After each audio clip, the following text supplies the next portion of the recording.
స్వాతంత్ర దినోత్సవాన్ని ఘనంగా జరుపుకుంటున్న వేళ ఒకసారి మనసుతో ఆలోచిద్దాం. ఒకవైపు జెండాలు ఎగురుతున్నాయి, దేశభక్తి నినాదాలు వినిపిస్తున్నాయి.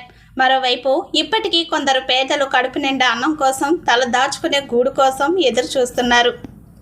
మనందరికీ అన్నం పెట్టే రైతు తన పంటకు సరైన ధర కోసం ఎదురు చూస్తున్నాడు. అయితే మన సాక్షిని ఒకసారి ప్రశ్నిద్దాం. ఇదేనా మనం కోరుకున్న స్వాతంత్రం?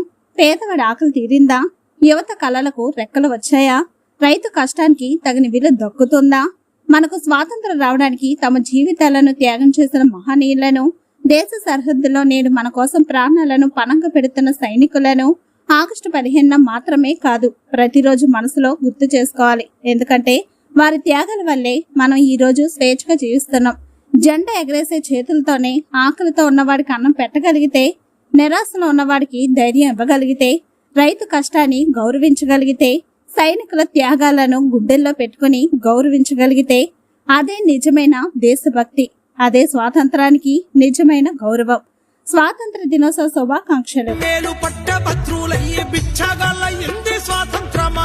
స్వాతంత్రం వచ్చిందంట, ఎవరికి స్వాతంత్రం వచ్చిందిరో, స్వరాజ్యం వచ్చిందంట, ఎవరికి స్వరాజ్యం వచ్చిందిరో.